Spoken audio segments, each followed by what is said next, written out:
Gold trusted gold buyers. మీరు తాకట్టు పెట్టిన బంగారాన్ని విడిపించి ఈ రోజు ఉన్న మార్కెట్ ధరకు కొనబడను. మొన్ననే మీరు లండన్లో రెండోసారి సింఫనీ చేసి వచ్చారు. ఒక భారతీయుడు వేరే దేశంలో సింఫనీ చేయడం అనేది మీ ఒక్కరి వల్లే సాధ్యమైంది. అది ఆ సింఫనీ అనుభవాలతో మొదలు పెడదాం సార్. ఆ సింఫనీ చేయాలని మీరు రాత్రింబగళ్ళు పనిచేయడం మేము చూసాం. ఆ సినిమా కోసం మీ దగ్గరికి వచ్చినప్పుడు మీరు నోట్స్ ఎలా రాసుకుంటారో, ఎంత క్రమశిక్షణతో ఉంటారో, ఆ సింఫనీ ఆలోచన ఎలా పుట్టింది సార్? సింఫనీ గురించి ఫస్ట్ అందరికీ నమస్కారాలు. సింఫనీ గురించి you cannot explain symphony, but you must experience symphony. అది ఇప్పుడు ఒక కొత్త పాట ఏదో చేశానో, ఏదో రిలీజ్ అయింది, వింటున్నారు. ఆ పాట మీకు ముందే తెలుసా, అప్పుడే వింటున్నారా? అప్పుడే వింటాం. అదేలాగానే సింఫనీ మాకు తెలియదు. ఆ పాట మాత్రం తెలుసా, రిలీజ్ అవ్వడానికి ముందు ఆ పాట తెలుసా? జనాలకి ఎవరికి తెలీదు. అది విన్నారు, అంతరం అలవాటు అయిపోయింది, ఆ పాట వినాలా అని చెప్తున్నారు. అదేలాగా ఇప్పుడు సింఫనీ అంటే ఏంటండి అనేది బదులు అది హనీ అంటే ఏంటండి అంటే అది టేస్ట్ అని మనం మాటల్లో చెప్పగలమా? కుదరదు. అదేలాగా ఇది వినాలా, వస్తుంది రిలీజ్ అయినప్పుడు మీరు డౌన్లోడ్ చేయకుండా అది అందరూ వాంచున్నప్పుడు వినాలి. అదే ఎక్స్పీరియన్స్. జనాలకి చెప్పేది, జనాలకి నేను ఇవ్వడం ఏమి ఇవ్వాలా? ఎంతో ఇచ్చాను, అన్నీ సౌండ్ ఫామ్లో డౌన్లోడ్లో పోయింది. అదే వింటున్నారు, అదే బాగుంది అంటున్నారు. రియల్గా ఆ రికార్డింగ్ జరగనప్పుడు వింటే ఎలా ఉంటుంది అనేది నాకు మాత్రమే తెలుసు. ఏంటంటే అందరూ 60 మెంబర్స్ ఆర్కెస్ట్రా, 70, 80 అని పెట్టి మన పాత పాటలన్నీ కంప్లీట్ 80, 85, 90 కూడా వెళ్ళింది. 90 మ్యూజిషియన్స్ కూర్చొని అది పాట మొదలైతే అందరూ ఒకే చోట్లో కాన్సన్ట్రేషన్ పెట్టి అని ఒకే ఒక స్వరం ఇస్తే అందరు ఇన్వాల్వ్మెంట్ వచ్చి, అందరు ఫీలింగ్ వచ్చి, అందరు ఎమోషన్స్ వచ్చి అది కలిపి అది వచ్చే కాబట్టి ఈ డెప్త్ ఉంది. ఈ డెప్త్ ఊరికే రాదు. కీబోర్డ్ ఉంది, ఎవరైనా టచ్ చేస్తే సౌండ్ వస్తుంది. ఏం సౌండ్ అని వీనికి తెలియదు. ఇది ఎందుకు కొట్టారని ఆ వాద్యం కూడా అనుకోవచ్చు. ఎందుకు చేయి పెట్టారు నా మీద, నేను ఊరికే ఉంటే అని ఆ కీబోర్డ్ చెప్పదా? అది సింఫనీ వచ్చి time will come to make the people to hear that and experience that pure energy. అసలు సింఫనీ చేయాలన్న ఆలోచన ఎలా వచ్చిందండి? మ్యూజిక్ చేసిన వాళ్ళకు చేయాలని ఎలా రాకూడదా అంటే ఆలోచన. మీ క్వశ్చన్ వచ్చే ఇన్నర్ మీనింగ్ అది. ఎందుకు ఇది వచ్చింది వరాకుడితే అన్నట్టుగా అసలు కాదండి. పాట ఒక సందర్భానికి అలా పుడుతుంది. దర్శకుడు సందర్భం చెప్తాడు, మీరు ట్యూన్ ఇస్తారు, కంపోజ్ చేస్తారు, పాట అలా పుడుతుందండి. సింఫనీ అనేది మీరు వ్యక్తిగతంగా సినిమాలో ఇది అన్నీ చేయగలమే. ఎవరైనా అడుగుతారా? డైరెక్టర్ వచ్చి వీరిని అడిగారా నేను సింఫనీ సరే నా పిక్చర్ వదిలేయండి, తర్వాత మీరు తప్పకుండా మీకున్న ఇదికి వచ్చి మీరు అటువంటి మ్యూజిక్ చేయాలండి అని అడిగారా ఎవరైనా? ఇది నా స్వయ. మీ బాల్యంలో ఒక్కొక్కసారి వెళదామండి. ఒక పల్లెటూరులో పుట్టారు, అక్కడ నుంచి పద్మభూషణ్, తర్వాత పార్లమెంట్ మెంబర్, ఈ స్థాయికి వెళ్ళారు. మధ్యలో 50 ఏళ్ల ప్రస్థానం మీది. దాదాపు 1500 పైచిలుకు సినిమాలు, 10,000 పైచిలుకు పాటలు, ఇవి కాకుండా రీరికార్డింగ్స్, ఇంత ఇది కాకుండా పోయట్రీ లిటరేచర్లో పోయట్రీ, కవి కూడా, గాయకులు. దాని గురించి నేనే చెప్పుకోవాలి. ఏంటంటే దేవుడు గురించి దేవుడే వచ్చి వీడికి చెప్పలేకపోతే దేవుడి గురించి మనకు చెప్పగలమా? ఏమి తెలియదు. దేవుడి గురించి మనకు తెలియదు. ఆయనే వచ్చి చెప్పాలా. ఎవరు అనుకున్నావు? అటువంటి మాటలు అక్కడ రాదు. అది వేరే ఏదో రకంగా ఆయన వచ్చి చెప్పాలా. చెబితే కానీ అదేలాగా లిటరేచర్లో ఒక మంచి బాగా కలిసిన వాళ్ళకి ఎంతో పాండిత్యం ఉన్న వాళ్ళకి వాళ్ళే చెప్పాలా వాళ్ళ గురించి. వాళ్ళు చెప్పలేకపోతే మనకు వాళ్ళ గురించి ఏమీ తెలియదు.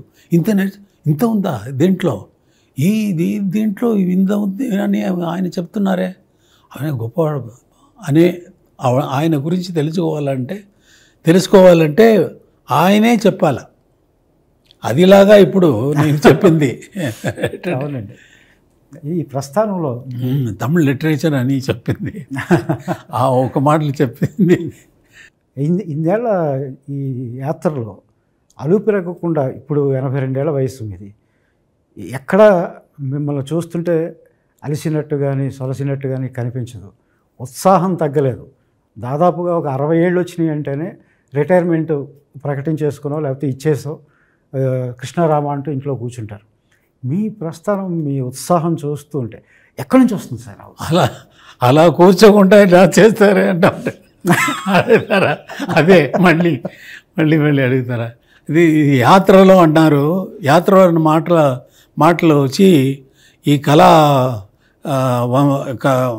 కళలో ఉన్న అన్ని కళలకు రాదు. యాత్ర అంటే స్టార్ట్ చేసిన ప్లేస్ ఉండాలి, ఇన్ బిట్వీన్ ద పాస్ చేసిన ప్లేస్ ఉండాలి, తర్వాత రీచింగ్ డెస్టినేషన్ ఉండాలి.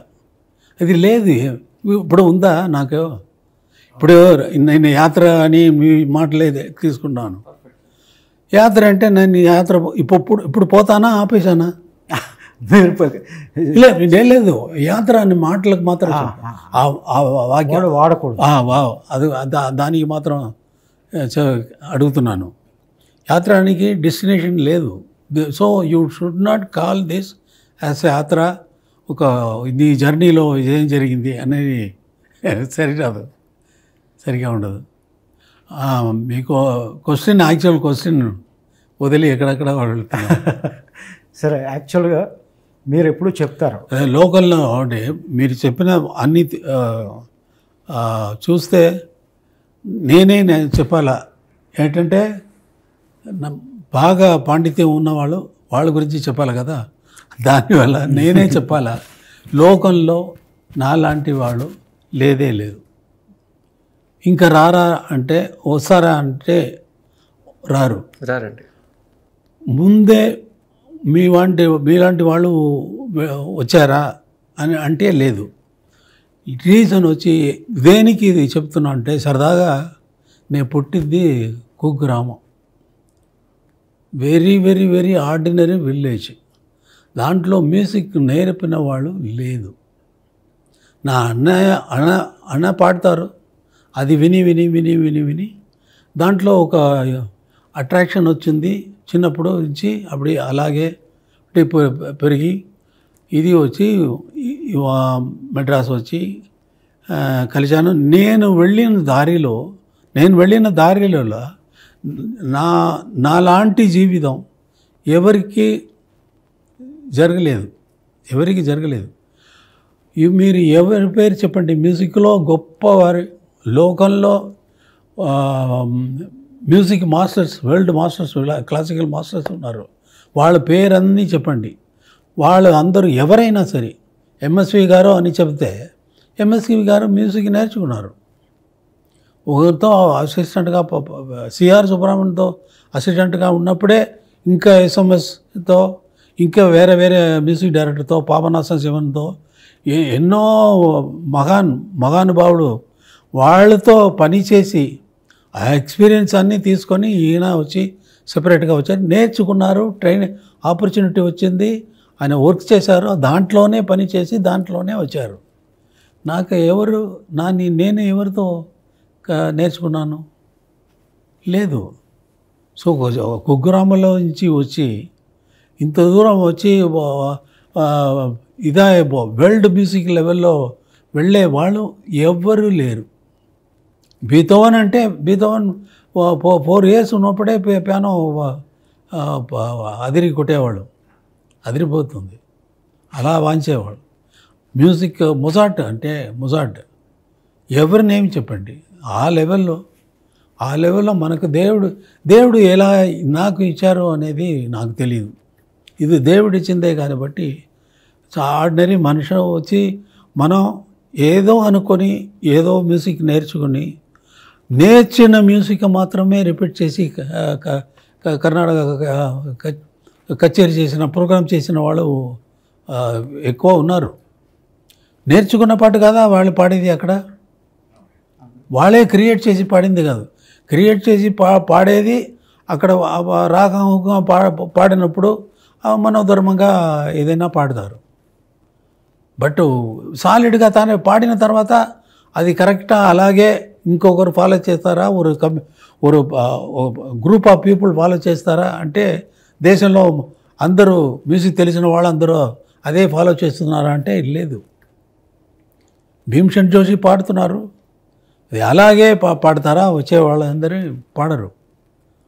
అటువంటి వెరీ డిఫికల్ట్ ఫీల్డ్ అది. మ్యూజిక్ అనేది గొప్పది, చాలా గొప్పది. సంగీతం ఒక గురువు దగ్గర అక్కడ నేర్చుకోకుండా ఎలా ఈ రాగాలు పట్టుకుని అదే నేను అడుగుతున్నాను బాగుంది దేవుడిని, చెప్పాలి ఎలా దేవుడా నాకు ఇచ్చావు, ఎందుకు ఇచ్చావు?